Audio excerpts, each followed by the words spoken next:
তোমরা যারা ক্যালকাটা ইউনিভার্সিটির আন্ডারে সেমিস্টার 4 এমডিসি কোর্স অর্থাৎ পাস কোর্সের ছাত্রছাত্রী আছো এবং তোমাদের শিক্ষাবিজ্ঞান সাবজেক্টটি আছে, তোমাদের জন্য আজকে ক্লাস খুবই গুরুত্বপূর্ণ। আজকে ক্লাসে তোমাদের সিসি 4 এবং সিসি 5 পেপার, এই দুটি পেপারের 100% কমনযোগ্য সাজেশান নিয়ে আলোচনা করব। প্রথমে CC 4 paper, educational organisation and planning, এই পেপারের সাজেশান দেখো। 10 নম্বরের প্রশ্ন দেখো ইউনিট 1 থেকে। যে প্রশ্নগুলো অধিক গুরুত্বপূর্ণ তার শেষে এইভাবে স্টার দিয়ে চিহ্নিত করা আছে। প্রথম প্রশ্ন, সংগঠন বলতে কী বোঝো? সংগঠনের বৈশিষ্ট্য আলোচনা করো। দ্বিতীয় প্রশ্ন, সংগঠনের প্রকৃতি ও পরিধি ব্যাখ্যা করো। 3 নম্বর প্রশ্ন, প্রাতিষ্ঠানিক সংগঠন বা বিদ্যালয় সংগঠনের ধারণাটি ব্যাখ্যা করো। একটি আদর্শ শিক্ষা সংগঠনের কার্যাবলী আলোচনা করো। এই প্রথম তিনটে সব থেকে গুরুত্বপূর্ণ। বাকি প্রশ্নগুলো তোমরা একটু দেখে নেবে, যেমন শিক্ষা সংগঠন বিদ্যালয় সংগঠনের মধ্যে সম্পর্ক আলোচনা করো। এক্সট্রা প্রশ্নগুলো তোমাদের একটু দেখে নিতে হবে। আমি মোস্ট ইম্পর্টেন্ট প্রশ্নগুলো বলে যাচ্ছি। 2 নম্বর ইউনিট থেকে মোস্ট ইম্পর্টেন্ট প্রশ্ন হচ্ছে, প্রাতিষ্ঠানিক প্লান্ট বা স্কুল প্লান্ট কাকে বলে আর এর উপাদানগুলি বিস্তারিত আলোচনা করো। পরের প্রশ্ন, বিদ্যালয়ে স্বাস্থ্য বা চিকিৎসা পরিষেবা কেন প্রয়োজন আর এই পরিষেবার বৈশিষ্ট্যগুলি আলোচনা করো। পরের প্রশ্ন, সময় তালিকা বলতে কী বোঝো? একটি আদর্শ সময় তালিকা প্রস্তুত করার নীতি বা বৈশিষ্ট্যগুলি আলোচনা করো। পরের প্রশ্ন, একটি আদর্শ গ্রন্থাগারের বৈশিষ্ট্য এবং বিদ্যালয় শিক্ষায় এর ভূমিকা আলোচনা করো। এবার একটি এক্সট্রা প্রশ্ন আছে, তোমরা এটা দেখে নাও। তারপর 3 নম্বর ইউনিট থেকে দেখো। 3 নম্বর ইউনিট থেকে প্রথম প্রশ্ন, শিক্ষা পরিকল্পনা বলতে কী বোঝো? শিক্ষা পরিকল্পনার লক্ষ্য ও উদ্দেশ্যগুলো আলোচনা করো। তারপরে আছে শিক্ষা পরিকল্পনার বিভিন্ন পর্যায় বা ধাপগুলি আলোচনা করো।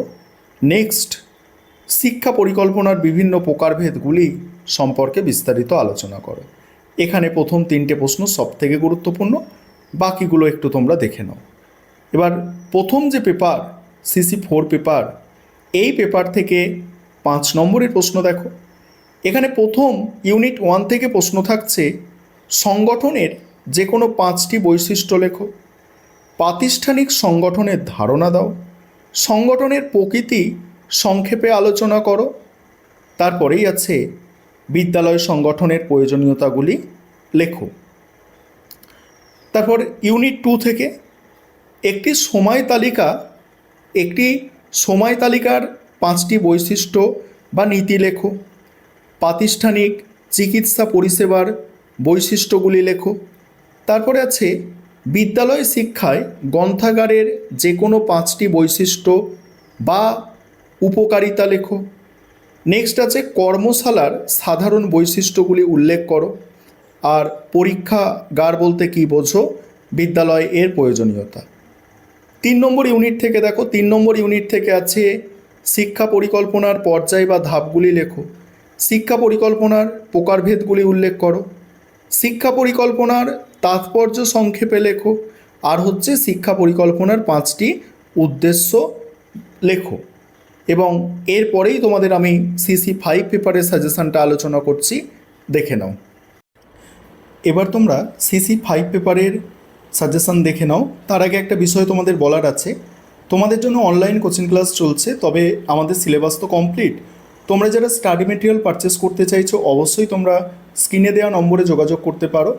তবে স্টাডি মেটেরিয়াল সবার জন্য নয়, তোমাদের যাদের কাছে এই সাজেশানের উত্তরগুলো নেই তোমরাই কেবলমাত্র স্টাডি মেটেরিয়ালটা পারচেস করবে। যাদের কাছে এই সাজেশানের অ্যান্সার আছে তোমাদের স্টাডি মেটেরিয়াল দরকার নেই।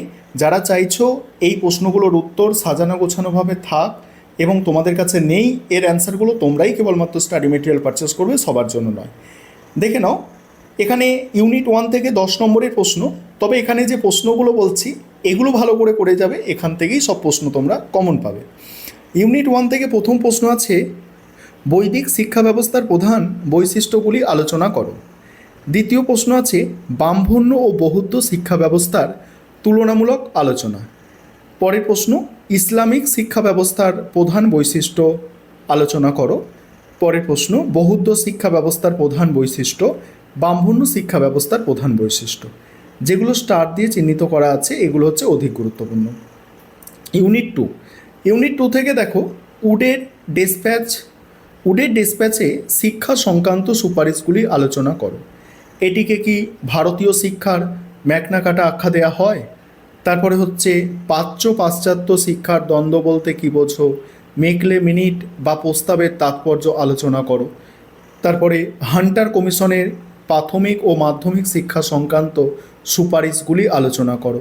নেক্সট আছে স্যাটলার কমিশন কেন গঠিত হয়েছিল? বিশ্ববিদ্যালয় শিক্ষায় এই কমিশনের সুপারিশগুলির তাৎপর্য আলোচনা করো। তারপরে আছে বুনিয়াদী শিক্ষা ব্যবস্থা কে প্রবর্তন করেন? এই শিক্ষা ব্যবস্থার প্রধান বৈশিষ্ট্যগুলি আলোচনা করো। 3 নম্বর ইউনিট থেকে প্রথম প্রশ্ন, সাম্যের জন্য শিক্ষা বিষয়ে জাতীয় শিক্ষানীতি 1986 এর সুপারিশগুলি আলোচনা করো। তারপরে জাতীয় শিক্ষানীতি 2020 তে উল্লেখিত সংস্কারের ক্ষেত্রগুলি সংক্ষেপে বর্ণনা করো। তারপরে হচ্ছে গ্রামীণ বিশ্ববিদ্যালয় সংক্রান্ত রাধাকৃষ্ণন কমিশনের সুপারিশ বিস্তারিত আলোচনা করো। এই গ্রামীণ বিশ্ববিদ্যালয়ের যে প্রশ্নটা আছে এটাও ভালো করে তোমাদের তৈরি করতে হবে, এটা একটু স্টার দিয়ে চিহ্নিত করে নাও। পরের প্রশ্ন আছে মুদালিয়ার কমিশন প্রস্তাবিত মাধ্যমিক শিক্ষার উদ্দেশ্য ও কাঠামো সম্পর্কে আলোচনা করো। তারপরে কোঠারি কমিশনে প্রাথমিক ও মাধ্যমিক শিক্ষা বিষয়ক সুপারিশগুলি বিশ্লেষণ করো। এবার 5 নম্বরের প্রশ্ন দেখো, 5 নম্বরের প্রশ্ন যেগুলো আছে, 5 নম্বরের প্রশ্ন ইউনিট 1 থেকে আছে বৈদিক শিক্ষা ব্যবস্থার যে কোনো 5টি বৈশিষ্ট্য উল্লেখ করো। তারপরে আছে গুরুকুল বলতে কী বোঝো? গুরুকুলে শিক্ষক ছাত্রের সম্পর্ক কেমন ছিল? নেক্সট হচ্ছে ইসলামিক শিক্ষা ব্যবস্থার যে কোনো 5টি গুরুত্বপূর্ণ বৈশিষ্ট্য লেখো। নেক্সট ব্রাহ্মণ্য শিক্ষা ব্যবস্থার যে কোনো 5টি বৈশিষ্ট্য লেখো। ব্রাহ্মণ্য ও বৌদ্ধ শিক্ষা ব্যবস্থার মধ্যে প্রধান পার্থক্যগুলি উল্লেখ করো।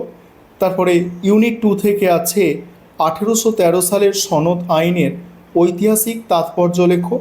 নেক্সট লর্ড কার্জনের মাধ্যমিক শিক্ষানীতির সংক্ষিপ্ত আলোচনা করো। নেক্সট নারী শিক্ষা ক্ষেত্রে শ্রীরামপুর ত্রয়ীর অবদান লেখো, শ্রীরামপুর ত্রয়ী। পরের প্রশ্ন আছে দেখো, প্রাথমিক শিক্ষা সম্পর্কে অ্যাডাম স্মিথ 3য় রিপোর্টের সুপারিশগুলি লেখো। তারপর হচ্ছে বুনিয়াদী শিক্ষার গুরুত্বপূর্ণ বৈশিষ্ট্যগুলি লেখো। এবার 3 নম্বর ইউনিট থেকে আছে মুদালিয়া কমিশনের প্রস্তাবিত শিক্ষার 7টি প্রবাহ সংক্ষেপে লেখো। পরের প্রশ্ন আছে জাতীয় শিক্ষানীতি 2020 প্রণয়নের প্রধান উদ্দেশ্যগুলি উল্লেখ করো। কোঠারি কমিশনের প্রস্তাবিত মাধ্যমিক শিক্ষার পাঠ্যক্রম বর্ণনা করো। POA অর্থাৎ প্রোগ্রাম অফ অ্যাকশান 1992 বলতে কী বোঝো? এর মূল বিষয়বস্তুগুলি সংক্ষেপে লেখো বা বিষয়গুলি সংক্ষেপে লেখো। তারপরে আছে শেষ প্রশ্ন, রাধাকৃষ্ণন কমিশনের গ্রামীণ বিশ্ববিদ্যালয় সংক্রান্ত সুপারিশ। এই হচ্ছে তোমাদের 2টি পেপারের কমপ্লিট সাজেশন।